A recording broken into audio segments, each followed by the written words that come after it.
ಓಂ ಶಾಂತಿ. ಇಂದಿನ ಮುರಳಿಯ ದಿನಾಂಕ 13/5/2025. मुरली महावाक्यಗಳು. मीठे बच्चे, अनेक देहदारियों से प्रीत निकाल एक विदेही बाबा को याद करो तो तुम्हारे सब अंग शीतल हो जाएंगे. ಮಧುರ ಮಕ್ಕಳೇ, ಅನೇಕ ದೇಹದಾರಿಗಳ ಜೊತೆಗಿನ ಪ್ರೀತಿಯನ್ನು ತೆಗೆದು ಒಬ್ಬ ವಿದೇಹಿ ತಂದೆಯೊಂದಿಗೆ ಪ್ರೀತಿಯನ್ನು ಇಟ್ಟಾಗ ನಿಮ್ಮ ಎಲ್ಲ ಅಂಗಗಳು ಶೀತಲಗೊಳ್ಳುವವು. ಬಾಬಾ ಇವತ್ತು ಮುರಳಿ ಮುಖ್ಯ ಸಾರದಲ್ಲಿ ವಿದೇಹಿಯಾಗಿ ತಂದೆಯ ನೆನಪು ಮಾಡಿದಾಗ ನಿಮ್ಮೆಲ್ಲ ಅಂಗಾಂಗಗಳು ಶೀತಲಗೊಳ್ಳುತ್ತವೆ ಅಂತ ಹೇಳ್ತಿದ್ದಾರೆ. ವಿದೇಹಿಯಾಗಿ ತಂದೆ ನೆನಪು ಮಾಡಿದಾಗ, ವಿದೇಹಿ ದೇಹರಹಿತ ನಿರಾಕಾರ, ನಮ್ಮ ಮೂಲ ಸ್ಥಿತಿಯನ್ನು ಅನುಭವ ಮಾಡ್ತಾ ತಂದೆ ನೆನಪು ಯಾವಾಗ ಮಾಡ್ತೀವೋ ಆಗ ಅಂಗಾಂಗಗಳು, ಮನ ಬುದ್ಧಿ ಸಂಸ್ಕಾರ ಮತ್ತು ಕರ್ಮೇಂದ್ರಿಯಗಳು ಶೀತಲವಾಗ್ತವೆ. ಅರ್ಥಾತ್ ಮನಸ್ಸು ಮೂಲ ಸತೋಪ್ರಧಾನ ಅವಸ್ಥೆಯನ್ನು ಪಡ್ಕೊಂಡಾಗ, ಸಂಸ್ಕಾರಗಳು ತನ್ನ ಮೂಲ ಶುದ್ಧ ಪವಿತ್ರ ಸಂಸ್ಕಾರಗಳಾಗಿ ಪರಿವರ್ತನೆಗೊಂಡಾಗ ಆಟೋಮೆಟಿಕ್ ಆಂತರಿಕ ಸಂಸ್ಕಾರ ಮನಸ್ಸಿನ ಮ್ಯಾನಿಫೆಸ್ಟೇಷನ್ ಈ ಶರೀರ ಆಗಿರೋದ್ರಿಂದ ಈ ಶರೀರದ ಅಂಗಾಂಗಗಳು ಕೂಡ ಆಟೋಮೆಟಿಕ್ಕಾಗಿ ಶೀತಲ ಆಗ್ತವೆ ಅಂತ ಹೇಳ್ತಾರೆ ಬಾಬಾ. ಅದಕ್ಕಾಗಿ ಏನು ಬೇಕು? ವಿದೇಹಿ ಆಗ್ಲಿಕ್ಕೆ ಬೇಕಾಗಿದೆ ದೇಹದಾರಿಗಳ ಮೇಲಿನ ಪ್ರೀತಿ ತೆಗಿಬೇಕು ಅಂತ ಹೇಳ್ತಾರೆ ಬಾಬಾ. ಕೆಲವೊಮ್ಮೆ ಈ ಮಾತು ಭಾಳ ಹಾರ್ಡ್ ಅನ್ನಿಸ್ತದ, ಎಲ್ಲ ದೇಹದಾರಿಗಳ ಮೇಲಿನ ಪ್ರೀತಿ ತೆಗಿಬೇಕು ಅಂತ. ದೇಹದಾರಿ ಅಂದರೆ ಮೊಟ್ಟ ಮೊದಲು ನಾನು ಆತ್ಮ, ನನಗೇನು ಈ ಶರೀರ ಸಿಕ್ಕಿದೆ, ಈ ಕ್ಯಾರೆಕ್ಟರ್ ಸಿಕ್ಕಿದೆ, ಇದ್ರದ್ದೇನು ಒಂದು ಸ್ಟೋರಿ ಇದೆ, ಇದರಿಂದ ಮೊದಲು ನಾನು ಡಿಟ್ಯಾಚ್ ಆಗಬೇಕಾಗಿದೆ.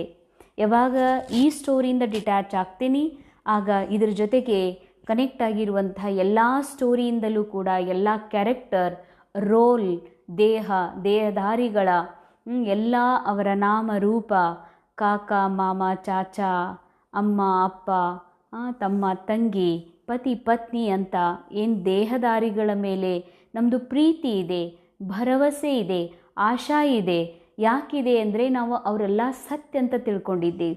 ಅವರು ನಾಟಕದಾರಿ, ಅವರು ನಾಟಕದ ಆ್ಯಕ್ಟಿಂಗ್ ಮಾಡ್ತಿದ್ದಾರನ್ನುವಂಥ ಮೂಲ ಸತ್ಯ ಮರೆತಿರೋ ಕಾರಣದಿಂದ ನಾವು ಕೇವಲ ಇವರು ನನಗೆ ಪ್ರೀತಿ ಮಾಡ್ತಿದ್ದಾರ, ರಿಟರ್ನ್ ನಾನು ಅಷ್ಟೇ ಇವರಿಗೆ ಪ್ರೀತಿಸಬೇಕು, ವಿಶ್ವಾಸ ಇಡಬೇಕು ಅಂತ ನಾವೇನು ಪ್ರೀತಿ ಮಾಡ್ತಾ ಇದ್ದೀವಿ. ಬಾಬಾ ಹೇಳ್ತಾರೆ ಆ ಪ್ರೀತಿ ತೆಗೀರಿ ಅಂತ. ಯಾಕಂದರೆ ಆ ಪ್ರೀತಿನೇ ಅಲ್ಲ ಅಂತ ಒಂದು ದಿನ ಯಾವಾಗ ಗೊತ್ತಾಗ್ತದೋ ಬಹುಶಃ ಹುಚ್ಚಿಡದು ಬಿಡ್ತದೆ, ಬಹುಶಃ ಮನೋಸ್ಥಿತಿನೇ ಸಂಪೂರ್ಣ ಕೆಟ್ಟು ಹೋಗ್ಬಿಡ್ತದೆ. ಯಾಕೆ ಅಂತಂದರೆ ನಾ ಎಷ್ಟು ಅಂದ್ಕೊಂಡಿದ್ದೆ, ಸತ್ಯವಾಗಿ ಇವರು ನನ್ನವ್ರು ಅಂದ್ಕೊಂಡಿದ್ದೆ, ನನಗೆ ಪ್ರೀತಿ ಮಾಡೋರು ಅಂದ್ಕೊಂಡಿದ್ದೆ, ನನಗೆ ಕೇರ್ ಮಾಡೋರು, ನನ್ನ ಜೊತೆ ನಡುವಂಥವ್ರು, ನನ್ನ ಹೆಗಲಿಗೆ ಹೆಗಲು ಕೊಡೋರಂತ ಅಂದ್ಕೊಂಡಿದ್ದೆ, ಇವ್ರು ಹಿಂಗೆ ಮಾಡ್ತಾರಂತ ಅಂದ್ಕೊಂಡಿದ್ದಿಲ್ಲ ಅಂತ ಭಾಳಷ್ಟು ಕೆಟ್ಟ ಭಾವನೆಯಲ್ಲಿ ಸಿಲುಕಿಬಿಡ್ತಾರೆ. ಯಾಕೆ ಅಂದರೆ ಆ ಪ್ರೀತಿ ಮಾಡೋದು ನಿಜ ಅಂತಲೇ ತಿಳ್ಕೊಳ್ತಾರ. ಯಾವಾಗ ಆ ಪ್ರೀತಿ ಅಸತ್ಯ ಅಂತ ಅನಿಸಿದಾಗೂ ಕೂಡ ಅದು ನಿಜ ಅಂತಲೇ ತಿಳ್ಕೊಳ್ತಾರೆ. ಅದಕ್ಕಾಗಿ ಬಾಬಾ ಹೇಳ್ತಾರೆ ಅಂಗಾಂಗಗಳು ಶೀತಲ ಆಗಬೇಕು ಅಂದರೆ ವಿದೇಹಿಯಾಗಿ ತಂದೆ ನೆನಪು ಮಾಡಬೇಕು. ವಿದೇಹಿ ಸ್ಥಿತಿ ತಲುಪಲಿಕ್ಕೆ ಎಲ್ಲರ ಮೇಲಿನ, ದೇಹದಾರಿಗಳ ಮೇಲಿನ ಯಾವ ರೋಲ್, ಕ್ಯಾರೆಕ್ಟರ್, ಸ್ಟೋರಿ ಇದೆ, ಅವರ ಮೇಲಿನ ಏನು ಪ್ರೇಮ ಇದೆ, ಪ್ರೀತಿ ಇದೆ, ಅದು ತೆಗೆದು ಹಾಕಬೇಕು ಅಂತ ಹೇಳ್ತಾರೆ ಬಾಬಾ. ಕೇವಲ ಸತ್ಯ ತಂದೆ ಪರಮಾತ್ಮನ ಜೊತೆಗೆ ಮಾತ್ರ ಜೋಡಿಸಬೇಕಾಗಿದೆ. ಇಂದಿನ ಮುರಳಿಯ ಪ್ರಶ್ನೆ, जो दैवी कुल की आत्माएं हैं उनकी निशानी क्या होगी? ಯಾರು ದೈವಿ ಕುಲದ ಆತ್ಮರಿದ್ದಾರೆಯೋ ಅವರ ನಿಶಾನಿಗಳು ಏನಾಗಿರುತ್ತವೆ? ದೈವಿ ಕುಲದ ಆತ್ಮರು ಅಂದರೆ ಯಾರು? ಮೊದಲು ಯಾರು ಸತ್ಯಯುಗ ಸ್ವರ್ಗದಲ್ಲಿ ಜನ್ಮ ತಗೊಳ್ಳುವಂತಹ ರೋಲ್, ಕ್ಯಾರೆಕ್ಟರ್ ಅಭಿನಯ ಮಾಡುವಂಥವರಿದ್ದಾರೆ, ಅಂಥ ದೈವಿ ಕುಲದ ಮಕ್ಕಳು, ಅಂಥ ಆತ್ಮರ ಮುಖ್ಯ ನಿಶಾನಿಗಳು, ಗುರುತುಗಳೇನಾಗಿರುತ್ತವೆ? ಅದರಲ್ಲಿ ಒಂದೇದು, दैवी कुल वाली आत्माओं को इस पुरानी दुनिया से सहजी वैराग्य होगा. ದೈವಿ ಕುಲವುಳ್ಳಂಥ ಆತ್ಮರಿಗೆ ಈ ಹಳೆಯ ಜಗತ್ತಿನ ಜೊತೆಗೆ ಸಹಜವಾದ ವೈರಾಗ್ಯವಿರ್ತದೆ. ಅಂದರೆ ಇದು ಅಂಡರ್ಲೈನ್ ಮಾಡ್ಕೊಳ್ಳುವಂತಹ ಮಾತು, ತಿಳ್ಕೊಡ್ರಿ. ನಾವು ಬಿ ಕೆ ಆಗಿದ್ದೀವಿ ಅಂತಂದ್ರೆ ಮೋಸ್ಟ್ಲಿ ತಿಳ್ಕೊಳ್ತೀವಿ, ಆಲ್ಮೋಸ್ಟ್ ಎಲ್ಲ ಬಿ ಕೆ ಹೀಗೆ ತಿಳ್ಕೊಳ್ಳೋದು ನಾವು ದೈವಿ ಕುಲದವರು ಅಂತ. ಆದರೆ ಸತ್ಯಯುಗಕ್ಕೆ ಬಾಬಾ ಸ್ವರ್ಗ ಅಂತ ಹೇಳ್ತಾರ, ತ್ರೇತಾಯುಗಕ್ಕೆ ಸ್ವರ್ಗ ಅಂತ ಬಾಬಾ ಕ್ಲಿಯರ್ ಆಗಿ ಹೇಳಿದ್ದಾರೆ. ತ್ರೇತಾಯುಗ ಸ್ವರ್ಗ ಅಲ್ಲ, ಅದು ಸೆಮಿ ಸ್ವರ್ಗ ಅಂತ. ನಿಜವಾದ ಸ್ವರ್ಗ ದೈವಿ ರಾಜ್ಯ, ರಾಮರಾಜ್ಯ ಸತ್ಯುಗ ಆಗಿದೆ. ಹಾಗೆ ದೈವಿ ಕುಲ ಅಂತಂದರೆ ಸಂಪೂರ್ಣ ದೇವತೆಗಳೇನಿದ್ದಾರಲ್ಲ ಸತ್ಯುಗಿ ಆತ್ಮರು. ಆ್ಯಕ್ಚುಲಿ ತ್ರೇತಾಯುಗದ ಆತ್ಮಗಳು ಕ್ಷತ್ರಿಯ ಕುಲದವರವರು. ಅರ್ಥಾತ್ ಸಂಗಮ ಯುಗದಲ್ಲಿ ದೇಹಾತೀತ ಆಗಲಿಕ್ಕೆ, ವಿದೇಹಿ ಆಗಲಿಕ್ಕೆ, ತನ್ನ ಮೂಲ ಸತ್ಯದ ಕಡೆಗೆ ಹೋಗಲಿಕ್ಕೆ ಭಾಳ ಫೈಟ್ ಮಾಡ್ತಾರೆ ಅವರು. ಈ ಜಗತ್ತನ್ನು ಮರೀಲಿಕ್ಕೆ ಎಷ್ಟು ಕಷ್ಟಪಡ್ತಾರವರು. ಈ ಜಗತ್ತನ್ನು ಡಿಟ್ಯಾಚ್ ಮಾಡ್ಕೊಳ್ಳಿಕ್ಕೆ, ತನ್ನ ಮೂಲ ಸತ್ಯದಲ್ಲಿ ಬರಲಿಕ್ಕೆ, ಪವಿತ್ರತೆಯನ್ನು ಅಳವಡಿಸ್ಕೊಳ್ಳಿಕ್ಕೆ ಬಹಳ ಕಷ್ಟದ ಅನುಭವ ಮಾಡ್ತಾರೆ. ಅದಕ್ಕಾಗಿ ಬಿಲ್ಲು ಬಾಣವನ್ನು ತೋರಿಸಿದ್ದಾರೆ, ಅದಕ್ಕಾಗಿ ಕ್ಷತ್ರಿಯರಂತೂ ಹೇಳ್ತಾರೆ. ಆದರೆ ಯಾರು ದೈವಿ ಕುಲದ ಸತ್ಯುಗಿ ಸ್ವರಾಜ್ಯಾಧಿಕಾರಿ ಆತ್ಮ ಇದ್ದಾರೋ ಅಂಥವರ ಏನಿರ್ತಾರಂದ್ರೆ ಸಹಜವಾಗಿ ಈ ಹಳೆಯ ಜಗತ್ತಿನ ಜೊತೆಗೆ ಬೇಹದ್ದಿನ ವೈರಾಗ್ಯ ಇರ್ತದ. ನಾವು ಒಂದು ಸ್ವಲ್ಪ ಚೆಕ್ ಮಾಡ್ಕೊಳ್ಳೋಣ. ಬೇಹದ್ದಿನ ವೈರಾಗ್ಯ ನಮ್ಗೆ ಸಹಜ ಇದೆ ಏನು? ಸಹಜ ಇದೆ ಅಂದರೆ ಅವಶ್ಯ ನಾವು ದೈವಿ ಕುಲದ ಆತ್ಮ ಇದ್ದೀವಿ ಅಂತ. ಸೆಕೆಂಡ್ ಪಾಯಿಂಟ್, ಉನ್ಕಿ ಬುದ್ಧಿ ಬೇಹದ್ ಮೇ ಹೋಗಿ. ಅವ್ರ ಬುದ್ಧಿ ಯಾವಾಗಲೂ ಬೇಹದ್ದಿನಲ್ಲಿ ಇರ್ತದೆ. ಬೇಹದ್ದಿನಲ್ಲಿ ಅಂತಂದರೆ ಆತ್ಮಸ್ಥಿತಿಯಲ್ಲಿ. ಅರ್ಥಾತ್ ಯಾವ ದೃಷ್ಟಿಯಲ್ಲಿ ಶಿವ ಬಾಬಾ ಪರಮಾತ್ಮ ತಂದೆ ಈ ವಿಶ್ವ ನಾಟಕವನ್ನು ಒಂದು ನಾಟಕದ ರೂಪದಲ್ಲಿ, ಒಂದು ಥಿಯೇಟರ್ನ ಒಬ್ಬ ವೀಕ್ಷಕನ ರೂಪದಲ್ಲಿ ಈ ನಾಟಕ ನೋಡ್ತಾ ಇದ್ದಾರೋ ಅಷ್ಟು ಬೇಹದ್ದ ಭಾವನೆಯೊಳಗ ಇರ್ತಾರೆ दैवी कुलद आत्मरु। शिवालय में चलने के लिए वह पावन फूल बनने का पुरुषार्थ करेंगे।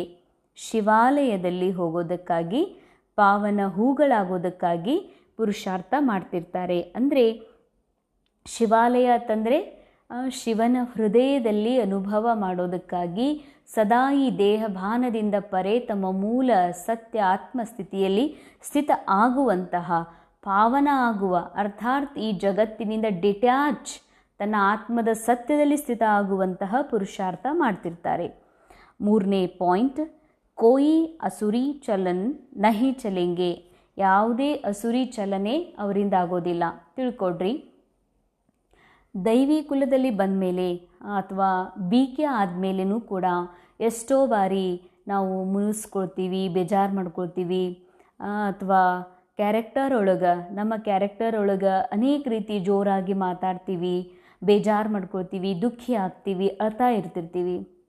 ಆದರೆ ಇದು ಅಸುರಿ ಚಲನಲ್ಲ. ಇದು ಡ್ರಾಮಾ ಸ್ಕ್ರಿಪ್ಟ್ ಅನುಸಾರ ಪ್ರತಿಯೊಬ್ಬ ಆತ್ಮರ ಕ್ಯಾರೆಕ್ಟರಿಗೆ ಡ್ರಾಮಾ ಕೊಟ್ಟಿರುವಂಥ ರೋಲ್, ಫಿಕ್ಸ್ ಸ್ಟೋರಿ ಆಗಿದೆ. ಆದರೆ ಅಸುರಿ ಚಲನೆ ಅಂತ ಎದಕ್ಕಂತಾರಂದರೆ, ನಾ ಆತ್ಮನಿಗೆ ಬಾಬಾ ಜ್ಞಾನದ ಬೆಳಕು ಕೊಟ್ಟ ಮೇಲೆಯೂ ಸಹ ಈ ನಾಟಕವನ್ನು ನಿಜ ಅಂತ ಅನುಭವ ಮಾಡ್ತೀನಲ್ಲ, ಈ ನಾಟಕದಲ್ಲಿರುವ ಸಂಬಂಧಿಗಳು ಇವರು ನನ್ನವರು ಅಂತ ತಿಳ್ಕೊತೀನಲ್ಲ, ಇದಕ್ಕೆ ಬಾಬಾ ಹೇಳ್ತಾರೆ ಅಸುರಿ ಸ್ವಭಾವ. ಅಸುರರು ಯಾವುದು ಬೇಡ ಅಂತಾರೆ ಅದನ್ನು ಮಾಡ್ತಾರೆ. ಬಾಬಾ ಯಾವುದನ್ನು ಮರೀರಿ ಅಂತಾರೆ ಅದೇ ನಿಜ ಅಂತ ತಿಳ್ಕೊಳ್ತೀವಂದ್ರೆ ಇದಕ್ಕಂತಾರೆ ಬಾಬಾ ಅಸುರಿ ಚಲನೆ. ನಾಲ್ಕನೇ ಪಾಯಿಂಟ್, ಅಪ್ನಾ ಪೋತಾ ಮೇಲ್ ರಖೆಂಗೆ ಕಿ ಕೋಯಿ ಅಸುರಿ ಕರ್ಮ ತೋ ನಹಿ ಹುವಾ ಹೇ. ಬಾಬಾ ಅಂತಾರ, ತಮ್ಮದು ಯಾವಾಗಲೂ ಲೆಕ್ಕಪತ್ರ ಇಡ್ತಾರವರು, ನನ್ನಿಂದ ಏನಾದರೂ ಅಸುರಿ ಕರ್ಮ ಆಗಿದೆ ಏನು ಅಂತ. ಲೆಕ್ಕಪತ್ರ ಅಂದರೆ ತಿಳ್ಕೊಡ್ರಿ, ಲೌಕಿಕದೊಳಗೆ ಒಂದು ವ್ಯಾಪಾರ ಇದೆ ಅಂತಂದ್ರೆ ಅಲ್ಲಿ ಲೆಕ್ಕಪತ್ರ ಇಡ್ತಾರೆ. ವ್ಯಾಪಾರ ಎಷ್ಟು ತಾಸು ಮಾಡ್ತಾರೆ? 8 ತಾಸು, 10 ತಾಸು, 15 ತಾಸು ಮಾಡ್ತಾರೆ. ಅದಾದಮೇಲೆ ಮನೆಗೆ ಬರಬೇಕು, ರೆಸ್ಟ್ ಮಾಡಬೇಕು, ಮತ್ತು ಮುಂಜಾನೆ ಎದ್ದು ಹೋಗ್ತಾರೆ 15 ತಾಸು. ಆಗ ಅದರದ್ದು ಲೆಕ್ಕಪತ್ರ ಇಡ್ತಾರೆ, ಎಷ್ಟು ಲಾಭ ಹಾನಿ ಏನಾಯಿತು ಅಂಥೇಳಿ. ಇಲ್ಲಿ ಲೆಕ್ಕಪತ್ರ ಇಲ್ಲಂತೂ ಮಾಯಾ ಯಾವಾಗಲೂ ರೆಡಿಯಾಗೇ ನಿಂತಿರ್ತದೆ ವಾರ ಮಾಡಲಿಕ್ಕೆ, ನಮ್ಮ ಮೇಲೆ ದಾಳಿ ಮಾಡಲಿಕ್ಕೆ. ಅಂದಮೇಲೆ ಯಾವಾಗೂ ಯುದ್ಧ ಆಗ್ಬೋದು, ಆದರೆ ಯಾವಾಗೂ ನಮ್ಮಿಂದ ವಿಕರ್ಮಗಳು ಅಸುರಿ ಕರ್ಮ ಆಗ್ಬೋದು. ಅದಕ್ಕೆ ಯಾವತ್ತೂ ಯುದ್ಧದ ಮೈದಾನದಲ್ಲಿ ಅಲರ್ಟ್ ಆಗಿ ನಾವು ಇರಬೇಕಾಗ್ತದೆ. ಅದಕ್ಕಾಗಿ ಬಾಬಾ ಹೇಳ್ತಾರೆ, ಯಾವತ್ತೂ ನಿಮ್ಮ ಪೋತಾ ಮೇಲೆ ಚೆಕ್ ಮಾಡಿರಿ. ಹೆಂಗೆ ನಮ್ಗೆ 24 ತಾಸು ನೋಟ್ಬುಕ್ಕ ಪೆನ್ನ ಹಿಡ್ಕೊಂಡು ನಮ್ಮದು ಹಿಸ್ಟ್ರಿ ಬರೀಲಿಕ್ಕಾಗ್ತದೇನು, ಲೆಕ್ಕಪತ್ರ ಬರೀಲಿಕ್ಕಾಗ್ತದೇನು, ಈ ಕ್ಷಣ ಏನು ಮಾಡಿದೆ ಅಂತ ಸಾಧ್ಯ ಇಲ್ಲ. ಬಾಬಾ ಹೇಳೋದು ಸ್ಥೂಲ ರೂಪದ ನೋಟ್ಬುಕ್ ಪೆನ್ ತೊಗೊಂಡು ಡೈರಿ ತೊಗೊಂಡು ಅದರಲ್ಲಿ ಲೆಕ್ಕಪತ್ರ ಇಡ್ರಿ ಅಂತಲ್ಲ.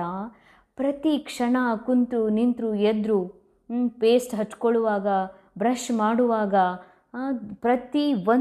ಪ್ರತಿ ಘಟನೆಯೊಳಗೂ ಕೂಡ ನಾನು ಕ್ಯಾರೆಕ್ಟರ್ ಆತ್ಮ, ಈ ಕ್ಯಾರೆಕ್ಟರ್ ಒಳಗೆ ರೋಲ್ ಪ್ಲೇ ಮಾಡ್ತಾ ಸಾಕ್ಷಿಯಾಗಿ ನನ್ನ ಪಾತ್ರವನ್ನು ಕೂಡ ನಾನು ನೋಡ್ತಾ ಈ ಜಗತ್ತನ್ನು ಸಾಕ್ಷಿಯಾಗಿ ನೋಡ್ತಾ ಇದ್ದೀನಿ ಅನ್ನುವಂತಹ, ಅಥವಾ ಮೈಂಡ್ ಏನು ಮಾಡ್ತಾ ಇದೆ, ನಾನು ಇದು ನಿಜ ಅಂತ ತಿಳ್ಕೊತಿದ್ದೀನಿ. ಈಗ ಯಾರಾದರೂ ಪಟಾಪಟ ನಮಗೆ ಫೋನ್ನೊಳಗೋ ಅಥವಾ ಹಾಗೆ ಎದುರುಗಡೆ ಬಂದು ನಮ್ಮ ಬಗ್ಗೆ, ಈ ಒಂದು ಶರೀರ ಕ್ಯಾರೆಕ್ಟರ್ನ ಬಗ್ಗೆ ಏನಾದರೂ ತಪ್ಪಾಗಿ ಹೇಳ್ತಾರೆ, ಬೈತಾರೆ, ಏನೋ ಮಾಡ್ತಾರಂತ ತಿಳ್ಕೊಡ್ರಿ. ಆಗ ಇದು ನಿಜ ಅಂತ ಅಂದ್ಕೊಳ್ಳೋದು. ಬಾಬಾ ಹೇಳ್ತಾರೆ, ಪೋತಾ ಮೇಲೆ ಏನು ಇಡಬೇಕು ಲೆಕ್ಕಪತ್ರ. ಈ ಮೈಂಡ್ ಪದೇ ಪದೇ ಹೌದು ನನಗೆ ಈ ರೀತಿ ಮಾತಾಡಿದರು, ಹೀಗೆಲ್ಲ ಅಂದರು, ಈ ಥರ ಮಾಡಿದ್ರಲ್ಲ, ನನಗೆ ಇವರೆಲ್ಲ ಈ ಥರ ನಡ್ಕೊಂಡ್ರಲ್ಲ ಅಂತ ಈಗೂ ನಿಜ ಅಂತ ಫೀಲ್ ಮಾಡ್ತದೋ ಈ ಮೈಂಡ? ಇಲ್ಲ, ಇದು ಅವ್ರ ಕ್ಯಾರೆಕ್ಟರ್ ಒಳಗೆ ಇದೇ ರೀತಿ ಅನ್ನೋದಿತ್ತು, ಅದರಾಡೋದಿತ್ತು, ಅಥವಾ ಏನೋ ನಮ್ಮ ಜೊತೆಗೆ ಮಾಡೋದಿತ್ತು, ಮಾಡಿದಾರಂತ ಹೀಗನ್ನಿಸ್ತದೋ? ಈ ಥರ ಪ್ರತಿ ಕ್ಷಣನೂ ಕೂಡ ಪ್ರತಿ ಘಟನೆಯ ಜೊತೆಗೆ ಇದು ನಿಜ ಏನು? ನಿಜ ಅಲ್ಲ, ಇದು ಡ್ರಾಮಾ, ಇದು ನಾನಲ್ಲ, ಇದು ನಾನಂತೂ ನಿರಾಕಾರ ಜ್ಯೋತಿ ಸ್ವರೂಪ ಆತ್ಮ ಇದ್ದೀನಿ ಅನ್ನುವಂಥ ಪ್ರತಿ ಕ್ಷಣದ ಪೋತಾ ಮೇಲ್, ಪ್ರತಿ ಕ್ಷಣದ ಲೆಕ್ಕಪತ್ರವನ್ನು ಇಡಬೇಕು. ಅದಕ್ಕೆ ಅವ್ರು ಚೆಕ್ ಮಾಡ್ಕೊಳ್ತಾರೆ, ನಾನು ಅಂಥ ಕರ್ಮ ಏನಾದರೂ ಮಾಡ್ತಿದ್ದೀನೇನು ಅಂತ ಲೆಕ್ಕಪತ್ರವನ್ನು ಇಡ್ತಾರೆ. ಯಾರು? ದೈವಿ ಕುಲದ ಆತ್ಮರು. ಬಾಬಾ ಕೋ ಸಚ್ ಸುನಾಯಂಗೆ, ಕುಚ್ ಬಿ ಚಿಪಾಯಂಗೆ ನಹಿ, ಅಂಡರ್ಲೈನ್. ಅಂಥವರು ಬಾಬಾರವರಿಗೆ ಸತ್ಯವನ್ನೇ ಹೇಳ್ತಾರೆ, ಏನನ್ನೂ ಸಹ ಮುಚ್ಚಿಡೋದಿಲ್ಲ. ಸತ್ಯ ಹೇಳೋದು ಅಂದರೆ, ಬಾಬಾರವರಿಗೆ ಸತ್ಯ ಹೇಳೋದು ಅಂದರೆ, ಬಾಬಾ ನನ್ನ ಮನಸ್ಸು ಇವತ್ತು ಹೀಗೆ ಹೋಯ್ತು, ಹೀಗೆ ಜಾರಿತು, ಬಾಬಾ ಈ ಮನಸ್ಸು ತಪ್ಪು ಮಾಡಿತು, ಈ ರೀತಿ ಮಾತಾಡ್ತು, ಅಥವಾ ಬಾಬಾ ನಾನು ಈ ರೀತಿ ಅಂದ್ಕೊಂಡೆ, ನೋಡಿದೆ, ಕೇಳಿದೆ, ಮಾಡಿದೆ, ಏನು ನಡೀತು ಅದನ್ನೆಲ್ಲ ಬಾಬಾರವರಿಗೆ ಹೇಳೋದಕ್ಕೆ ಸತ್ಯ ಅಂತ ಅನ್ನಿಸ್ತಿತ್ತು. ಆದರೆ ಬಾಬಾ ನಿಜವಾದ ರೂಪದಲ್ಲಿ ಸತ್ಯ ಅಂತಂದರೆ, ಸಚ್ ಆತ್ಮ ಇದೆ, ಸತ್ಯ ಪರಮಾತ್ಮ ಇದ್ದಾರೆ. ಸತ್ಯ ಆತ್ಮ ಹಾಗೂ ಪರಮಾತ್ಮನ ನಿಜವನ್ನು ಬಿಟ್ಟು ಉಳಿದಿದ್ದೇನೆಲ್ಲ ಇದೆ ಅಸತ್ಯ ಇದೆ. ಬಾಬಾ ಇದು ಅಸತ್ಯ, ಎಲ್ಲ ಸಂಬಂಧ ಪದಾರ್ಥ, ಈ ಜಗತ್ತಿನಲ್ಲಿ ಇರುವುದೇ ಅಷ್ಟೇ, ಸಂಬಂಧಗಳಿವೆ, ದೇಹ ಮತ್ತು ಪದಾರ್ಥ, ಇದು ಬಿಟ್ಟರೆ ಮತ್ತೇನಿಲ್ಲ. ಸ್ಟೋರಿ ಇದೆ, ಇದಕ್ಕೆ ಸಂಬಂಧಪಟ್ಟಂಥ ಪ್ರತಿಯೊಬ್ಬರದು ಒಂದೊಂದು ಸ್ಟೋರಿ ಇದೆ. ಆದರೆ ಬಾಬಾ ಹೇಳ್ತಾರೆ, ಈ ಸ್ಟೋರಿ, ಈ ಜಗತ್ತು, ಈ ದೇಹದ ಪದಾರ್ಥಗಳಿದ್ದವ, ಇದು ಯಾವುದೂ ನಾನಲ್ಲ ಬಾಬಾ. ಇದು ಡ್ರಾಮಾದಲ್ಲಿ ಬಂದಿದೆ, ಸ್ಕ್ರಿಪ್ಟ್ ಅನುಸಾರ ಈ ರೀತಿ ರೋಲ್ ಪ್ಲೇ ಆಗ್ತಾ ಇದೆ, ಇದು ಯಾವುದೂ ನಾನಲ್ಲ, ಇದು ಡ್ರಾಮಾ. ಬಾಬಾ ಇದೆಲ್ಲ ತಾವು ಕೊಟ್ಟಿದ್ದು ಅಂತ ಬಾಬರಿಗೆ ವಾಪಸ್ ಸಮರ್ಪಣೆ ಮಾಡಿ, ನಾನು ನನ್ನ ಮೂಲ ಸತ್ಯದಲ್ಲಿ ಸ್ವಯಂನ ಅರಿವಿನೊಳಗ ನನ್ನ ಚೇತನ ಆತ್ಮಶಕ್ತಿಯಲ್ಲಿ ಅನುಭವ ಮಾಡುವುದೇ ಬಾಬಾರವರಿಗೆ ಸತ್ಯವನ್ನು ಹೇಳೋದಾಗಿದೆ. ಅಂಥವ್ರು ಏನನ್ನೂ ಕೂಡ ಮುಚ್ಚಿಡೋದಿಲ್ಲ. ಅಂದರೆ ದೇಹ ಮತ್ತು ಪದಾರ್ಥಗಳು, ಪದವಿಗಳು, ವಿಶೇಷತೆಗಳು ನಂದು ಅಂತ ಅನುಭವ ಮಾಡೋದಿಲ್ಲ. ಬಾಬಾ ಎಲ್ಲವೂ ತಮ್ಮದು. ಇದು ಸಚ್ಚಾಯಿ, ಸಫಾಯಿ ಆಗಿದೆ. ಇಂದಿನ ಮುರಳಿಯ ಧಾರಣೆಯ ಮುಖ್ಯ ಪಾಯಿಂಟ್ಸ್. ಬಾಬಾ ಕೋ ಅಪ್ನಿ ಪಢಾಯಿ ಕಾ ಜಲ್ವಾ ದಿಖ್ಲಾನಾ ಹೈ.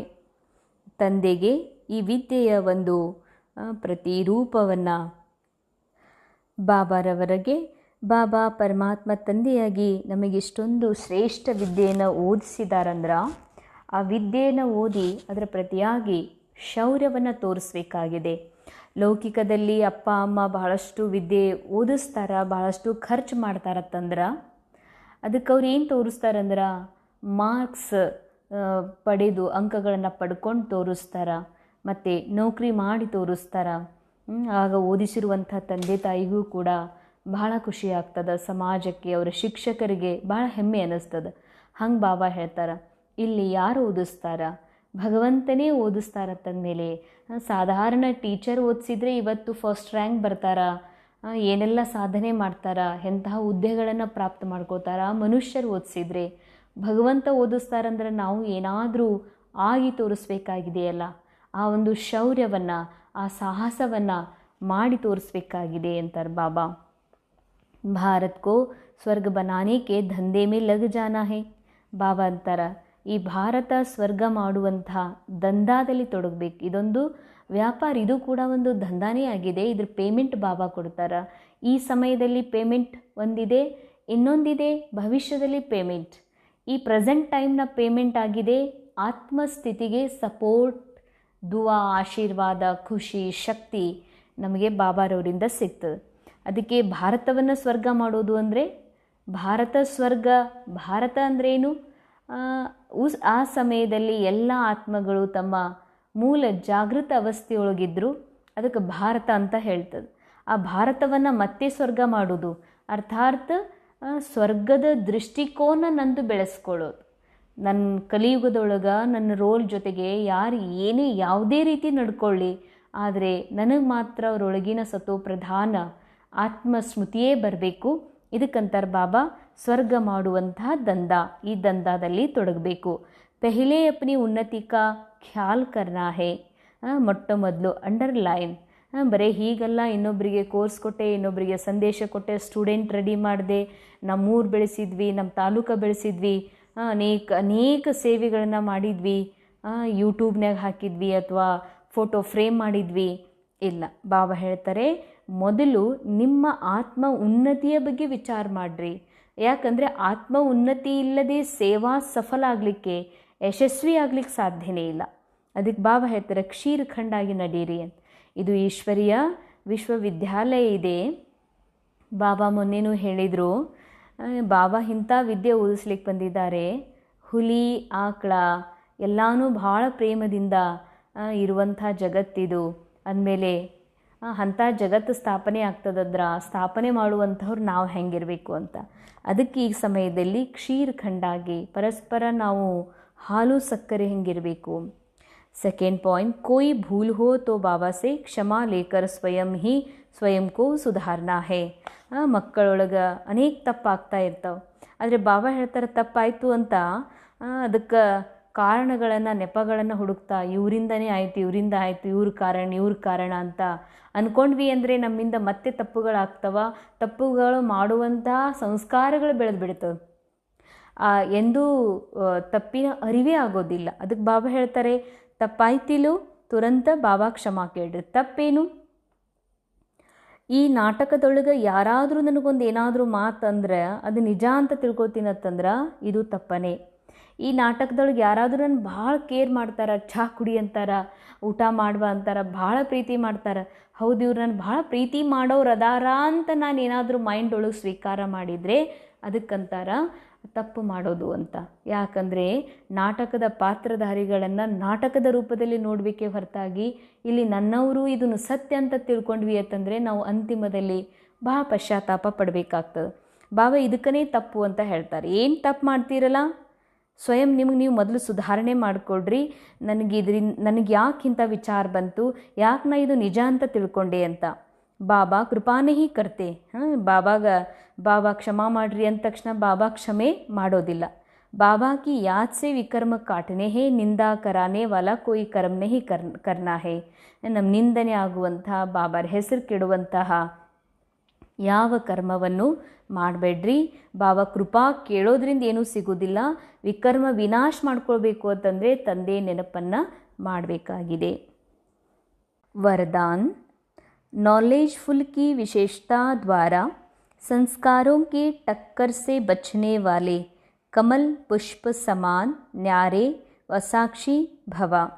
ನಾಲೆಜ್ಫುಲ್ನ ಜ್ಞಾನದ ಪರಿಪೂರ್ಣ ಜ್ಞಾನದ ವಿಶೇಷತೆಯ ಮೂಲಕ ಸಂಸ್ಕಾರಗಳ ಒಂದು ಘರ್ಷಣೆ, ಆ ಘರ್ಷಣೆಯಿಂದ ಉಳಿದುಕೊಳ್ಳುವಂತಹ ಕಮಲ ಪುಷ್ಪ ಸಮಾನ್ ನ್ಯಾರ ಮತ್ತು ಸಾಕ್ಷಿ ಆಗ್ರಿ. संस्कार तो अंत तक किसी के दासी के रहेंगे, किसी के राजा के. ಬಾಬಾ ಹೇಳ್ತಾರೆ ಸಂಸ್ಕಾರಗಳು ಅಂತಿಮದವರೆಗೆ ಕೆಲವರು ದಾಸಿಯ ಸಂಸ್ಕಾರಗಳಿರ್ತವೆ, ಕೆಲವರದು ರಾಜನ ಸಂಸ್ಕಾರಗಳಿರ್ತವೆ. ಸಂಸ್ಕಾರ ಬದಲ್ ಜಾಯೆ ಯ ಇಂತಜಾರ್ ನಹಿ ಕರೋ. ಬಾಬಾ ಹೇಳ್ತಾರೆ ಅಂಡರ್ಲೈನ್, ನನ್ನ ಸಂಸ್ಕಾರ ಬದಲಾಗಬೇಕು ಅಂತ ಕಾಯಬೇಡ್ರಿ. लेकिन मेरे ऊपर किसी का प्रभाव न हो, क्योंकि एक तो हर एक के संस्कार भिन्न है, दूसरा माया का भी रूप बनकर आते हैं. इसीलिए कोई भी बात का फैसला मर्यादा की लकीर के अंदर रहकर करो. भिन्न भिन्न संस्कार होते हुए भी टक्कर न हो, इसके लिए नॉलेजफुल बन कमल पुष्प समान न्यारे व साक्षी रहो.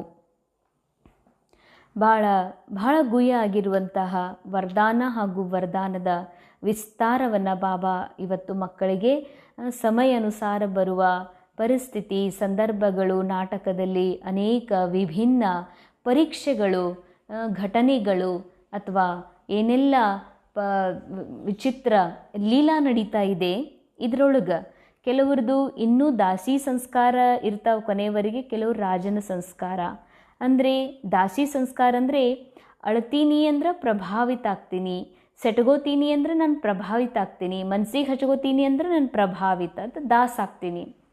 ದಾಸಿ ಸಂಸ್ಕಾರ ಅಂತ ಅವ್ರು ಅಂದದ್ದು ಖರೇನೆ ನನಗೆ ಅವ್ರು ಇನ್ಸಲ್ಟ್ ಮಾಡಿದರು, ಯಾರಿಗೆ ಮಾಡಿದರು, ನನಗೆ ಆತ್ಮಗೆ ಯಾರಾದರೂ ಇನ್ಸಲ್ಟ್ ಮಾಡೋಕ್ಕೆ ಸಾಧ್ಯ ಏನು ಅಂದ್ರೆ ನಾ ಏನಂತ ತಿಳ್ಕೊಂಡೆ, ನನಗೆ ನಾನು ಶರೀರ, ನಾ ವ್ಯಕ್ತಿ, ನಾ ಹೆಣ್ಮಗಳು ಅಂತ ತಿಳ್ಕೊಂಡೆ. ಅದಕ್ಕೆ ಬಾಬಾ ಹೇಳ್ತಾರೆ ಕೆಲವ್ರದ್ದು ಇನ್ನೂ ದಾಸಿ ಸಂಸ್ಕಾರದವ ಇರ್ತಾವೆ, ಕೊನೆಯವರೆಗೂ ದಾಸಿ ಸಂಸ್ಕಾರ, ಕೆಲವರಿಗೆ ರಾಜನ ಸಂಸ್ಕಾರ ಇರ್ತವೆ.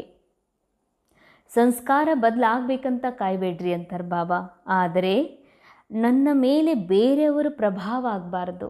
ಬೇರೆಯವರು ನನ್ನ ಕ್ಯಾರೆಕ್ಟರ್ ಬಗ್ಗೆ ಮಾತಾಡಿದರು, ನನ್ನ ವಿಶೇಷತೆ ಬಗ್ಗೆ ಮಾತಾಡಿದರು, ನನ್ನ ಭಾಳ ಹೊಗಳಿದ್ರು, ಅದ್ರದ್ದು ಪ್ರಭಾವ ಆಗಬಾರ್ದು.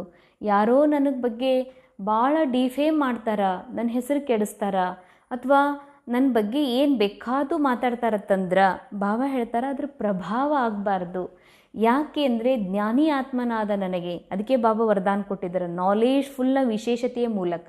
ನಾಲೇಜ್ಫುಲ್ ಬಾಬಾ ನಾಲೇಜ್ ಕೊಟ್ಟಾರ ನನಗೆ, ಏನಂತ, ನೀ ಆತ್ಮ ಇದಿ, ಸಂಪೂರ್ಣ ಪವಿತ್ರ, ನಿನಗೆ ಬೆಂಕಿಯಿಂದ ಯಾರೂ ಸುಡ್ಲಿಕ್ಕೆ ಸಾಧ್ಯ ಇಲ್ಲ, ಖಡ್ಗದಿಂದ ಕತ್ತರಿಸ್ಲಿಕ್ಕೆ ಸಾಧ್ಯ ಇಲ್ಲ, ನಿನ್ಗೆ ಒಣಗಿಸ್ಲಿಕ್ಕೆ ಸಾಧ್ಯ ಇಲ್ಲ, ನಿನಗೆ ಯಾರೂ ನಾಶ ಮಾಡ್ಲಿಕ್ಕೆ ಸಾಧ್ಯ ಇಲ್ಲ, ನೀ ಸಂಪೂರ್ಣ ನಿರಾಕಾರ ಪವಿತ್ರ ಆತ್ಮ ಇದಿ ಅನ್ನುವ ನಾಲೇಜ್ ನನಗೆ ಬಾಬಾ ಕೊಟ್ಟಿದ್ದಾರಲ್ಲ. ಅಂದಮೇಲೆ ಯಾರಾದರೂ ನನಗೆ ಈ ಕ್ಯಾರೆಕ್ಟರ್ಗಂದ್ರೆ, ಈ ಕ್ಯಾರೆಕ್ಟರ್ ನಾನಾ ಅಂತ ತಿಳ್ಕೊಂಡಿದ್ದಕ್ಕೆ, ಮಾಯೆಗೆ ವಶಭೂತ ಆಗಿದ್ದಕ್ಕೆ ನನಗೆ ಅಂದರು, ನನಗೆ ಹೀಗೆಲ್ಲ ಅಂದರು, ನನ್ನ ಹೆಸರು ಕೆಡಿಸಿದ್ರು, ನನ್ನ ಜೀವನದಲ್ಲಿ ಆತಂಕ ತರ್ತಿದ್ದಾರೆ, ಅಡ್ಡಿ ಆಗ್ತಿದ್ದಾರೆ, ನನ್ನ ಯಶಸ್ವಿಗೆ ಇವರು ವಿಘ್ನ ಆಗ್ತಿದ್ದಾರಂತ ಅಂದ್ಕೊಳ್ಳೋದಂದ್ರೆ ಪ್ರಭಾವದಾಗ ಬರೋದು. ಅಂದರೆ ಅದೇ ನಿಮ್ಮ ತಲೆಯೊಳಗೆ ಉಳಿಯೋದು, ಅದೇ ವಿಚಾರ ಬರೋದು, ಅದೇ ಚಿಂತನೆ, ಅದೇ ಸ್ಮೃತಿಯಲ್ಲಿ ಮುಳುಗಿ ಬಿಡೋದು. ಇದಕ್ಕಂತರ ಪ್ರಭಾವಿತ ಆಗೋದು. ಬಾಬಾ ಅಂತಾರ ಬೇರೆಯವ್ರದ್ದಾಗಲಿ ನಿಮ್ದಾಗಲಿ ಸಂಸ್ಕಾರ ಬದಲಾಗೋದಕ್ಕೆ ಕಾಯಬೇಡ್ರಿ, ಆದರೆ ಯಾರ್ದು ಪ್ರಭಾವ ನನ್ನ ಮೇಲಾಗಬಾರ್ದು.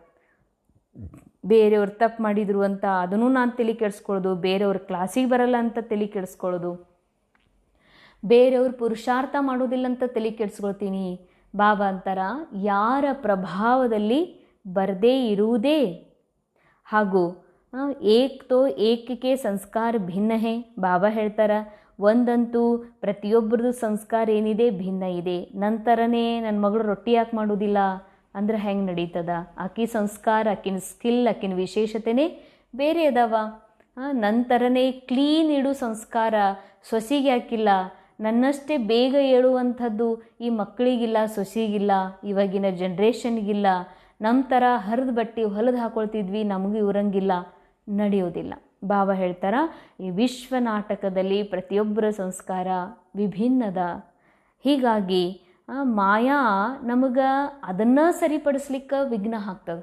ಅಂದರೆ ತಿಳ್ಕೊಡ್ರಿ, ಸೊಸಿ ಲೇಟ್ ಮಾಡಿ ಹೇಳ್ತಾಳತ್ತಂದ್ರೆ ನಾ ಇಷ್ಟು ಜಿದ್ದಿ ಆಗಿಬಿಡ್ತೀನಲ್ಲ, ಮಾಯಾ ನನ್ನೊಳಗೆ ಪ್ರವೇಶ ಆಗಿ, ನನ್ನ ಮೈಂಡ್ ಒಳಗೆ ಪ್ರವೇಶ ಆಗಿ ನನಗೆ ಈ ರೀತಿ ಜಿದ್ದಿ ಮಾಡ್ತದಲ್ಲ, ನಾ ಒಟ್ಟು ಸೊಸಿ ಜಲ್ದಿ ಹೇಳಲೇಬೇಕು, ನಾನು ಇದನ್ನು ಬದಲಾಯಿಸೇ ತೋರಿಸ್ಬೇಕು.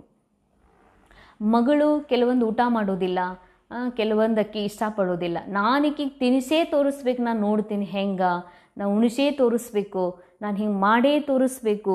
ಬಾಬಾ ಹೇಳ್ತಾರ ಮಾಯಾ ಆ ರೀತಿ ನಿಮ್ಮ ಮೂಲಕ ಮಾಡಿಸಿ ಭಾಳ ಪರೀಕ್ಷೆ ವಿಘ್ನಗಳನ್ನು ತೊಗೊಂಡು ಬರ್ತದಂತ ಹೇಳ್ತಾರೆ ಬಾಬಾ. ಯಾಕೆ ಅಂದರೆ ನಾವು ತಿಳ್ಕೊಂಡಿವಿ ನನ್ನಂಗೆ ಇವ್ರು ಆಗ್ಬೋದು ಅಂದ್ರೆ ನಾಲೇಜ್ ಇಲ್ಲ ನಮಗೆ. ಈ ವಿಭಿನ್ನ ವಿಶಿಷ್ಟ ವಿರಾಟ ರೂಪದ ನಾಟಕದಲ್ಲಿ ಪ್ರತಿಯೊಬ್ಬರ ಪಾತ್ರ ವಿಭಿನ್ನ ಇದೆ. ಪ್ರತಿಯೊಬ್ಬರ ರೋಲ್, ಕ್ಯಾರೆಕ್ಟರ್, ಆಮೇಲೆ ಆ ಕ್ಯಾರೆಕ್ಟರ್ ಒಳಗಿರುವಂಥ ವಿಶೇಷತೆಗಳು, ಸ್ಕಿಲ್ಗಳು, ಗುಣಗಳು ಎಲ್ಲ ಬೇರೆ ಬೇರೆ ಅದಾವೆ. ಅಂದಮೇಲೆ ಬಾಬಾ ಹೇಳ್ತಾರ ಮಾಯಾ ಏನು ಮಾಡ್ತದತ್ತಂದ್ರೆ, ಹಾಂ ಇದೆಲ್ಲ ನಿಜ, ನಾನು ಈ ಜಗತ್ತು ಬದಲಾಯಿಸಬಲ್ಲೆ, ನನ್ನ ಪತಿಯನ್ನು ಬದಲಾಯಿಸಬಲ್ಲೆ, ನನ್ನ ಮಕ್ಕಳನ್ನು ಬದಲಾಯಿಸಬಲ್ಲೆ ಅಂತ ಮಾಯಾ ಆ ರೀತಿ ನಮ್ಮ ಮೈಂಡನ್ನು ಏನು ಮಾಡ್ತದ, ಹೊಸ ರೂಪ ರಚಿಸಿ ನಮಗೇನು ಮಾಡ್ತದಂದ್ರೆ ನಮ್ಮವ್ರ ಜೊತೆಗೆ ಫೈಟ್ ಮಾಡಲಿಕ್ಕೆ ಹಚ್ಚುತ್ತದೆ. इसलिए कोई भी बात का फैसला मर्यादा की लकीर के अंदर रहकर करो. ಅದಕ್ಕೆ ನನಗೆ ಹಿಂಗಂದ್ರು, ನಾನು ಹೇಳಿದ್ದಕ್ಕೆ ಬೆಲೆ ಕೊಡೋದಿಲ್ಲ, ನನ್ನ ಥರ ನಡೆಯೋದೇ ಇಲ್ಲ, ನಮಗೆಲ್ಲ ಈ ಥರ ಮಾತಾಡಿದರು, ನನ್ನ ಹೆಸರು ಕೆಡಿಸಿದ್ರು ಅಂತ ನಾವು ಹೀಗೆಲ್ಲ ಅಂತೀವಿ. ಅದ್ರ ಸಲುವಾಗಿ ಏನಾದರೂ ಒಂದು ನಿರ್ಣಯ ತೊಗೊಂಡ್ಬಿಡ್ತೀವಿ. ಬಾಬಾ ಹೇಳ್ತಾರ ಆ ನಿರ್ಣಯವನ್ನು ಮರ್ಯಾದೆಯ ರೇಖೆಯೊಳಗಿದ್ದುಕೊಂಡು ನಡೀರಿ. ಭಿನ್ನ ಭಿನ್ನ ಸಂಸ್ಕಾರ ಹೋತೆ ಹುಯೇ ಭಿ ಬಾಬಾ ಹೇಳ್ತಾರ ಎಲ್ಲರೂ ಸಂಸ್ಕಾರ ಬೇರೆ ಬೇರೆ ಅದಾವೆ. ನೀ ನನ್ನ ಜೊತೆ ಹಿಂಗೆ ಇರಬೇಕು ಅಂದರೆ ಹೆಂಗೆ, ಆ ಸಂಸ್ಕಾರನೇ ಅವರು ಬೇರೆ ಅದಾವೆ. ಅದಕ್ಕೆ ಆ ಸಂಸ್ಕಾರಗಳಿಗೆ ಡಿಕ್ಕಿ ಹೊಡಿಬೇಡ್ರಿ, ಅಂದರೆ ಜಗಳ ಮಾಡಬೇಡ್ರಿ. ಇಸ್ಕೆ ಲಿಯೇ ನಾಲೇಜ್ಫುಲ್ ಬನ್ ಕಮಲ ಪುಷ್ಪ ಸಮಾನ್ ನ್ಯಾರೆ ವ ಸಾಕ್ಷಿ ರಹೋ ಬಾಬಾ ಅಂತಾರೆ. ಅದಕ್ಕೆ ಡಿಕ್ಕಿ ಹೊಡಿಬೇಡ್ರಿ ಅಂದರೆ ಘರ್ಷಣೆ, ಅಂದರೆ ಜಗಳಕ್ಕೆ ಹೋಗಬೇಡ್ರಿ, ವಾದ ವಿವಾದಕ್ಕೆ ಹೋಗಬೇಡ್ರಿ, ನಾಲೇಜ್ಫುಲ್ ಆಗ್ರಿ. ನಾಲೇಜ್ ಏನು, ಇದು ಡ್ರಾಮಾದಲ್ಲಿ ಪ್ರತಿಯೊಬ್ಬರಿಗೂ ಡ್ರಾಮಾ ವಿಶಿಷ್ಟ ಕ್ಯಾರೆಕ್ಟರ್ ಕೊಟ್ಟಿದೆ, ವಿಶಿಷ್ಟ ಆ್ಯಕ್ಟಿಂಗ್ ಮಾಡಲಿಕ್ಕೆ ವಿಶೇಷತೆಗಳನ್ನು ತುಂಬಿದೆ. ಅಂದಮೇಲೆ ಅವ್ರು ಹಂಗೆ ಮಾಡ್ತಾರೆ ಅನ್ನೋದು ನಾಲೇಜ್. ಅದಕ್ಕೆ ಬಾಬಾ ಅಂತಾರೆ ನಾಲೇಜ್ಫುಲ್ ಆಗ್ರಿ. ಆಗಿ ಕಮಲ ಪುಷ್ಪದ ಸಮಾನ್ಯಾರ, ಹೆಂಗೆ ಕಮಲ್ ಕೆಸರೊಳಗಿದ್ರೂ ಎಷ್ಟು ಡಿಟ್ಯಾಚ್ ಇರ್ತದೋ ಹಂಗೆ ಈ ಜಗತ್ತಿನಾಗ ಇರೋದ, ಈ ಶರೀರದೊಳಗೆ ಇರೋದೇ ರೋಲ್ ಕಂಪ್ಲೀಟ್ ಆಗುವವರೆಗೆ, ಚಕ್ರ ಕಂಪ್ಲೀಟ್ ಆಗುವವರೆಗೆ. ಆದರೆ ಕಮಲ ಪುಷ್ಪದ ಸಮಾನ ನನ್ನ ಬುದ್ಧಿ ನ್ಯಾರ, ಬಾಬನ್ ಸಮಾನ ಆಗಬೇಕು. ಮತ್ತು ಸಾಕ್ಷಿ, ಇದು ನಾಟಕ, ಇದನ್ನೇನೂ ರೆಕಾರ್ಡೆಡ್ ನಾಟಕವನ್ನು, ಫಿಲ್ಮನ್ನು ನಾನೇನೂ ಬದಲಾಯಿಸಲಿಕ್ಕೆ ಸಾಧ್ಯ ಇಲ್ಲ. ಆದರೆ ಒಂದೇನು ಚಾನ್ಸ್ ಇದೆ ಅಂದ್ರೆ ಈ ನಾಟಕವನ್ನು ಸಾಕ್ಷಿಯಾಗಿ ಆ್ಯಸ್ ಇಟ್ ಈಸ್, ಯಾರು ಜಗಳ ಮಾಡ್ತಿದ್ದಾರ, ಯಾರು ನನಗೆ ಬೈತಿದ್ದಾರ, ಯಾರು ಏನೋ ಅನ್ಕೋತಿದ್ದಾರ, ಆಡ್ಕೊಳ್ತಿದ್ದಾರ, ಅಥವಾ ನಂದು ಹೊಗಳ್ತಾ ಇದ್ದಾರ, ಯಾವುದೂ ನಿಜ ಅಲ್ಲ. ಯಾರಾದರೂ ಬೈಯೋದು ನಿಜ ಅಲ್ಲ, ಯಾರಾದರೂ ಹೊಗಳೋದು ನಿಜ ಅಲ್ಲ. ಯಾಕಂದರೆ ಇದು ನಾಟಕ ಇದೆ. ನಾ ಆತ್ಮ, ಅವಿನಾಶಿ ಆತ್ಮ, ಇದನ್ನು ನೋಡುವ ಸಾಕ್ಷಿ ದೃಷ್ಟ ಇದ್ದೀನಿ. ಅದಕ್ಕೆ ಬಾಬಾ ಹೇಳ್ತಾರೆ ನಾಲೇಜ್ಫುಲ್ಲಾಗಿ ಕಮಲ ಪುಷ್ಪ ಸಮಾನ ನ್ಯಾರ ಮತ್ತು ಸಾಕ್ಷಿಯಾಗ್ರಿ. ಆಗ ಈ ವಿಶ್ವ ನಾಟಕವನ್ನು ಬಹಳ ಮನರಂಜನಾ ರೂಪದಲ್ಲಿ ನಾವು ಅನುಭವ ಮಾಡೋದಕ್ಕೆ ಸಾಧ್ಯ ಇದೆ. ಸ್ಲೋಗನ್ ಹಠ ವ ಮೆಹನತ್ ಕರ್ನೆ ಕೆ ಬಜಾಯ್ ರಮಣೀಕತಾ ಸೆ ಪುರುಷಾರ್ಥ ಕರೋ. ಹಠದಿಂದ, ಪರಿಶ್ರಮದಿಂದ ಮಾಡೋ ಬದಲಾಗಿ ಬಹಳ ರಮಣೀಕತೆ, ಬಹಳ ಪ್ರೇಮದಿಂದ, ಆನಂದದಿಂದ ಪುರುಷಾರ್ಥವನ್ನು ಮಾಡಬೇಕಾಗಿದೆ ಅಂತ ಹೇಳ್ತಾರೆ ಬಾಬಾ. ಅಂದರೆ ಬಾಬಾ ನಿನ್ನೆ ಮೊನ್ನೆನೂ ಕೂಡ ಹೇಳ್ತಿದ್ದಾರ, ಯಾರಿಗೆ ನಾನು ಸಂಪೂರ್ಣ ಆದಿ ಅನಾದಿ ಪವಿತ್ರ ಇದ್ದೀನಿ ಅನ್ನುವಂಥ ಸ್ಮೃತಿ ಇರ್ತದೋ ಅವರಿಗೆ ಪವಿತ್ರತೆ ಭಾಳ ನ್ಯಾಚುರಲ್ ಆಗಿ, ಇದು ನನ್ನ ನಿಜ ಗುಣ ಅದ, ಪವಿತ್ರ ಇರೋದೇನು ಕಠಿಣ, ಬ್ರಹ್ಮಚರ್ಯ ಜೀವನ ಏನೂ ಕಠಿಣ ಅಲ್ಲ ಅಂತ ಅವ್ರಿಗೆ ನ್ಯಾಚುರಲ್ ಆಗ್ತದೆ, ಕಷ್ಟ ಅನಿಸೋದಿಲ್ಲ ಅವರಿಗೆ. ಅದಕ್ಕೆ ಬಾಬಾ ಹೇಳ್ತಾರೆ, ಬಾಬಾ ನಮಗೆ ತಿಳಿಸಿರುವಂಥ ಪುರುಷಾರ್ಥ ಏನಿದೆ ಇದು ಒಮ್ಮೊಮ್ಮೆ ಇಷ್ಟು ಕಠಿಣ ಅನಿಸೋದಿಲ್ಲ, ಈ ಮಾರ್ಗದಲ್ಲಿ ನನಗೆಲ್ಲ ಮಾಡಲಿಕ್ಕಾಗೋದಿಲ್ಲ, ಅಥವಾ ಇಲ್ಲಿ ತನಕ ಮಾಡೀನಿ ಇನ್ನು ಮುಂದೆ ಮಾಡೋಕ್ಕಾಗಂಗಿಲ್ಲ ಅಂತ ಹೀಗೆ ಮೈಂಡ್ ಫೀಲ್ ಮಾಡಿಸ್ತದೆ. ಅದಕ್ಕೆ ಬಾಬಾ ಹೇಳ್ತಾರೆ ಭಾಳ ರಮಣೀಕತೆಯಿಂದ ಇದನ್ನು ಎಂಜಾಯ್ ಮಾಡ್ತಾ ಪುರುಷಾರ್ಥವನ್ನು ಮಾಡ್ರಿ ಅಂತಾರೆ ಬಾಬಾ. ಆ ವ್ಯಕ್ತಿ ಶಾರೆ ರೂಹಾನಿ ರಾಯಲ್ಟಿ और ಪ್ಯೂರಿಟಿ ಕಿ ಪರ್ಸನಾಲಿಟಿ ಧಾರಣ ಕರೋ. ಪವಿತ್ರತೆಯ ಘನತೆ, ಆತ್ಮೀಯ ಘನತೆ ಹಾಗೂ ಪವಿತ್ರತೆಯ ವ್ಯಕ್ತಿತ್ವವನ್ನು ಧಾರಣೆ ಮಾಡಿಕೊಡ್ರಿ. ಪವಿತ್ರತಾ ಸುಖ ಶಾಂತಿ ಕಿ ಜನನಿ ಹೇ. ಅಂಡರ್ಲೈನ್, ಪವಿತ್ರತೆಯು ಸುಖ ಹಾಗೂ ಶಾಂತಿಯ ಜನನಿಯಾಗಿದೆ. ಅಂದರೆ ಸುಖ ಎಲ್ಲದ, ಯಾರಾದರೂ ಕೇಳ್ತಾರೆ ಜಗತ್ ಸುಖ ಎಲ್ಲದ, ಅದ ಅವಶ್ಯದ. ಶಾಂತಿ ಎಲ್ಲದ, ಶಾಂತಿನೇ ಇಲ್ಲ ಅಂತಾರೆ. ಶಾಂತಿನೂ ಇದೆ, ಆದರೆ ಎಲ್ಲಿದೆ, ಎಲ್ಲಿಯೂ ಹುಟ್ಟುತ್ತಾವಂದ್ರೆ ಇವರ ತಾಯಿಯೊಬ್ಬರದಾರ, ಅವ್ರು ಯಾರು? ಪವಿತ್ರತೆ. ಪವಿತ್ರತೆ ಅಂದರೆ ಕೇವಲ ಬ್ರಹ್ಮಚರ್ಯ ಅಲ್ಲ, ಹಾಸಿಗೆ ಪತ್ತೆ ಅಲ್ಲ, ಕೇವಲ ದೇಹ ಪುರುಷ ಸ್ತ್ರೀಯ ದೈಹಿಕವಾಗಿ ದೂರಿರೂ ಮಾತಲ್ಲ. ಪವಿತ್ರತೆ ಅಂದರೆ ಈ ವಿಶ್ವ ನಾಟಕದಲ್ಲಿ ಏನೆಲ್ಲ ನಡೀತಾ ಇದೆ ಅದು ಕೇವಲ ಘಟನೆ, ಅದು ಕೇವಲ ನಾಟಕ. ನಾ ಆತ್ಮ ಇದೆಲ್ಲದರಿಂದ ಭಿನ್ನ, ಬಾಪ್ ಸಮಾನ್ ಸಂಪೂರ್ಣ ಪವಿತ್ರಿದ್ದೀನಿ ಎನ್ನುವ ಸತ್ಯದ ಅರಿವಿನೊಳಗಿರುವುದೇ ಪವಿತ್ರತೆ. ಅಂದಮೇಲೆ ಎಲ್ಲಿ ಪವಿತ್ರತೆ ಇದೆ ಅಲ್ಲಿ ಸುಖ ಇದೆ, ಅಲ್ಲಿ ಶಾಂತಿ ಇದೆ. ಅರ್ಥಾತ್ ನಾನು ನನ್ನ ಆತ್ಮದ ಸತ್ಯದಲ್ಲಿ ಸ್ಥಿತ ಆಗಿ ನಾಟಕವನ್ನು ನಾಟಕಾಂತವಾಗಿ ನೋಡ್ತೀನಿ. ಇಲ್ಲಿ ಅಶಾಂತಿನೂ ಇಲ್ಲ, ಇಲ್ಲಿ ದುಃಖನೂ ಇಲ್ಲ. ಯಾಕಂದರೆ ದುಃಖ ನಾಟಕದೊಳಗದ, ಅಶಾಂತಿ ನಾಟಕದೊಳಗದ. ಅಂದಮೇಲೆ ದುಃಖನೂ ಇಲ್ಲ, ಅಶಾಂತಿನೂ ಇಲ್ಲ. ಅಂದಮೇಲೆ ಏನು? ಸುಖ, ಶಾಂತಿ. ತೋ ಜಹಾ ಪವಿತ್ರತಾ ಹೇ ವಹ ದುಃಖ ಅಶಾಂತಿ ಆ ನಹಿ ಸಕ್ತಿ. ಎಲ್ಲಿ ಪವಿತ್ರತೆ ಇರ್ತದೋ ಅಲ್ಲಿ ದುಃಖ ಮತ್ತು ಅಶಾಂತಿ ಬರಲಿಕ್ಕೆ ಸಾಧ್ಯನೇ ಇಲ್ಲ. तो चेक करो सदा सुख की शैया पर आराम से अर्थात शांत स्वरूप में विराजमान रहते हैं. ಅಂದಮೇಲೆ ಚೆಕ್ ಮಾಡಿಕೊಡ್ರಿ, ನಾನು ಸದಾ ಸುಖದ ಶಯ್ಯ ಹಾಸಿಗೆಯ ಮೇಲೆ ಉಪರಾಮಾಗಿ, ಉಪರಾಮ ಸ್ಥಿತಿಯಿಂದ ಅರ್ಥಾತ್ ಶಾಂತ ಸ್ವರೂಪದಲ್ಲಿ ವಿರಾಜಮಾನ ಆಗಿರ್ತೀನೇನು. ಇದು ಯಾರ ಯಾದಗಾರ? ವಿಷ್ಣುವಿನ ಯಾದಗಾರ. ಸೊ ವಿಷ್ಣುವಿನ ನೋಡೋಣ, ಚಿತ್ರದಲ್ಲಿ ನಾವು ನೋಡಿವಿ ಅಥವಾ ಸೀರಿಯಲ್ನಲ್ಲಿ ನೋಡಿದ್ದೀವಿ. ಶೇಷಶಯ್ಯ, ಹಾವಿನ ಸಿಂಬಿ, ಅದರ ಮೇಲೆ ಮಲ್ಕೊಂಡಿದ್ದಾನೆ ವಿಷ್ಣು. ಮತ್ತು ಮೇಲೆ ಶೇಷನಾಗದ ಹೆಡೆ ಛಾಯಾ. ನಂತರ ವಿಷ್ಣು ಬಹಳ ಶಾಂತ ಸ್ಥಿತಿಯಲ್ಲಿ, ಅಂದರೆ ಮುಖ ಈ ರೀತಿ ತೋರಿಸಿದಾರಲ್ಲ, ಮನಸ್ಸು ಏಕ್ದಮ್ ಯಾವುದೇ ಕೋಲಾಹಲ, ಯಾವುದೇ ಚಿಂತೆ, ಯಾವುದೇ ಮಾತಿನ ಗೊಂದಲ ಇಲ್ಲ. ಏಕ್ದಮ್ ಸೈಲೆಂಟ್ ಒಳಗಿದೆ ಮೈಂಡ್. ಆ ಶಾಂತಿಯ ಅವಸ್ಥಾ ಮುಖದಲ್ಲಿ, ಸ್ವರೂಪದಲ್ಲಿ ಕಾಣಿಸ್ತಿದೆ. ಮತ್ತು ಆರಾಮ ಸ್ವರೂಪದಲ್ಲಿ ನಿದ್ರಾದ, ಅಂದರೆ ಯೋಗ ನಿದ್ರೆಯಲ್ಲಿ ಮಗ್ನ ಆಗಿರುವಂತಹ ಒಂದು ಸ್ಥಿತಿ ಇದೆ. ಅಂದರೆ ವಿಷ್ಣು ಅಂದರೆ ಒಂದು ಪದವಿ ಅಲ್ಲ, ವಿಷ್ಣು ಅಂದರೆ ಸಂಗಮಯುಗದ ಒಂದು ಶ್ರೇಷ್ಠ ಅವಸ್ಥಾ ಸ್ಥಿತಿ. ಅದಕ್ಕಾಗಿ ಬಾಬಾ ಹೇಳ್ತಾರೆ, ಆ ರೀತಿ ಇದೀನೇ ನಾನು. ಅಂದರ್ ಕ್ಯೂ ಕ್ಯಾ ಅವ್ರ ಕೇಸೆ ಕಿ ಉಲ್झन ಹೋತಿ ಹೇ. ಒಳಗೆ ಈಗೂ ಕೂಡ ಇವ್ರು ಯಾಕಂದ್ರು, ಹಿಂಗಂದ್ರಲ್ಲ, ಹಿಂಗೆ ಯಾಕೆ ಮಾಡಿದರು, ಹೀಗೆ ಯಾಕೆ ಮಾಡಿದರು, ಹಿಂಗೆ ಯಾಕೆ ವಿಚಾರ ಮಾಡ್ತಾರೆ ಇವರು ಅಂತ ಹಿಂಗೇನಾದರೂ ಉಲ್झन ಗೊಂದಲ ನಡೀತದೇನು? ಯಾ ಇಸ್ ಉಲ್झन ಸೇ ಪರೇ ಸುಖ ಸ್ವರೂಪ್ ಸ್ಥಿತಿ रहती है. ಈ ಎಲ್ಲ ಗೊಂದಲ, ಈ ಎಲ್ಲ ಅಶಾಂತಿ, ಇದೆಲ್ಲದರಿಂದ ಪರ್ಯಾದಂತಹ ಸುಖ ಸ್ವರೂಪ ಸ್ಥಿತಿ ಇರ್ತದೋ ಅಥವಾ ಗೊಂದಲದಲ್ಲಿರ್ತೀನೋ ಅಂತ ನಿಮಗೆ ನೀವು ಚೆಕ್ ಮಾಡಿಕೊಂಡು ನೋಡ್ರಿ ಅಂತ ಹೇಳ್ತಾರೆ. ಇದಾಗಿದೆ ರುಹಾನಿ ರಾಯಲ್ಟಿ ಮತ್ತು ಪವಿತ್ರತೆಯ ಪರ್ಸ್ನಾಲಿಟಿ. ಓಂ ಶಾಂತಿ.